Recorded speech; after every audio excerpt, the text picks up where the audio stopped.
આજ તો સવારમાં આના દર્શન થઈ ગયા. આને જોઈને તો દિલ ગાર્ડન થઈ ગયું. વાહ ભાઈ વાહ, કેટલી મસ્ત. હું તો એનો વિડીયો ઉતારું તો એના પગ જોઈ તો ઊંચા નીચા કરવા મળી. અને પછી તો મારે જવું તો વાડીએ. કૃષ્ણે કીધું તારે આવું હતી કે નહીં, જસુને કીધું તમારે તો કે નહીં. પછી તો આપણે નીકળી ગયા વાડીએ જવા માટે. ત્યાં તો રસ્તામાં ઘેટા બકરા જોવા મળ્યા ને પાછું તાળું જોવા મળ્યું. તો મેં તાળું ને ઘેટા બકરા ને જશું હવે શું કરશું, અહીંયા તો ગેટે તાળું છે કે ભલે ને તાળું હોય.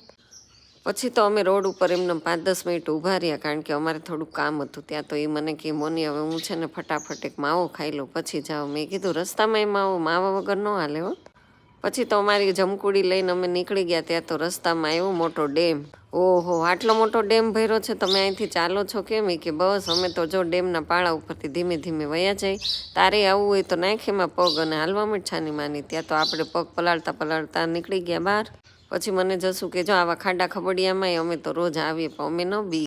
અને પછી વાતો કરતાં અમે આવી ગયા વાડીએ. ત્યાં તો આ પહોંચ્યા ને એ ભેગી આના જ દર્શન થયા. ઓહો, આટલી બધી પલ્લી ગઈ હતી સૂકવી દીધી હતી કે હા જો આ પડું રેડી થઈ ગયું છે. કારણ કે આ પડામાં હવે ચણા ડુંગળીની તૈયારી કરશું. સરસ તડકો નીકળે છે એટલે પાછું આપણું મિશન સંભાળી લેવાનું છે ખેતીનું.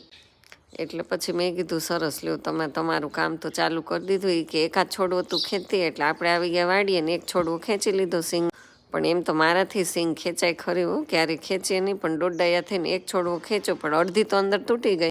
પછી મારી નજર કેળા ઉપર ગઈ. ઓહો, મેં કીધું આમાં તો કેળાની લૂમે આવી ગઈ, પણ મને કંઈ ખાવા જેવા નથી હો, એટલે અટતી નહીં.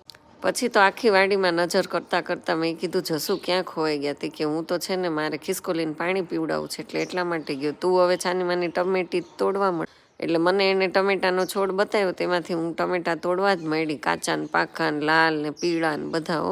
કારણ કે મને આવી નાની નાની ટમેટી બહુ જ ભાવે. ત્યાં તો એટલી વારમાં ટમેટા તોડું ત્યાં પાછી જશું ને મારે ગોતવું પડે. એ થોડીક વારમાં ગાયબ થઈ જતા. તમે તમે ક્યાં વયા જાઓ છો? મને કે હું તો ધાર ઉપર ગયો તો મને કે હજી લીંબુ જોતા હોય તો લીંબુડીની ઝાડમાં જો એક પીળું લીંબુ ખર્યું. એણે મને બતાવ્યું ને આપણે નીચેથી બેસીને આરામથી તોડી લીધું. પછી તો પાછી હું બહાર આવી. મેં કહું હવે મને બીક લાગે, તમે અહીંયા જ ઊભા રહેજો. તો મને કે ટમેટા જ્યાં મૂક્યા હોય ને જબલામાં ભરી દે. મેં જબલું નથી, મારે ચૂંદડીમાં ભરી દઉં તો એ કે જેમાં ભરવું એમાં ભરી દે. પછી તો ટમેટા ને એ બધા લબાચા લઈને જો આટલું એવું આપણે વાડીએથી લઈ લીધું. થોડીક સિંગ લઈ લીધી ને ખાઈને આટા મારતા હતા. મેં કીધું અહીંયા તો કેટલી મજા આવે. કે મજા શું આવે, આ તે છોડવો ખેંચો એમાં તે માર્ગદર્શન કર્યું શું છે નહીં, કે ખાવાની જ ખબર પડે. આ જો ખેડૂતની હાલત જોઈ કે માંડવી કેટલી અંદરની છે, એ પણ ઉગી ગઈ છે. કીધું હા સોરી હો જશું, મને એવું કંઈ ખબર ન પડે. ત્યાં તો એટલામાં મહેમાન આવી ગયા. મને કે હાલો હવે તમે છે ને ઘરે આપણે જવાનું છે. તો વાડીએ તો અમારે મહેમાન બહુ આવે, અમારી વાડી બધાને બહુ ગમે. તો પછી ઘરે લાઇટ વહી ગઈ હતી એટલે આપણે છે ને શાક ને ભાખરી ને વગર લાઇટ અંધારામાં કરવા માંડ્યા.